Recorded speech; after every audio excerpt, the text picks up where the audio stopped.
सांगते आहे मी हे वारंवार गेली 10 वर्ष घसा पडून सगळ्यांना सांगतोय. शेतकऱ्यानं भाजीपाला विकत आणायचा नसतो.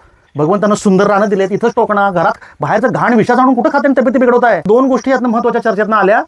आज माऊली म्हणते की मेरी जानेवारीपासून भाजीपाला विकत आणला नाही, तुझं अभिनंदन पहिला, आणि आणू पण नकोस बाहेरनं, इथंच करायला नाही खायचं तू बाहेरनं विकत. महिन्याला दर आठवड्याला 500 रुपयाचा भाजीपाला यांच्या कुटुंबामध्ये लागत होता की जानेवारीपासून भाजीपाला आणला नाही. आत्ता कुठला चालू आहे? एप्रिल चालू आहे, बरोबर. जानेवारी, फेब्रुवारी, मार्च आणि एप्रिल प्रत्येक महिन्यामध्ये 4 आठवडे असतात.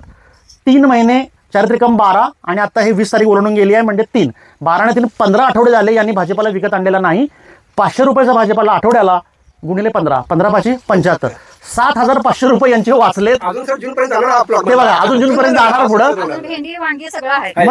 मग माऊली मला सांग, तुझं भाजीपाला विकत आणत होतीस ते 7,500 रुपये वाचले आणि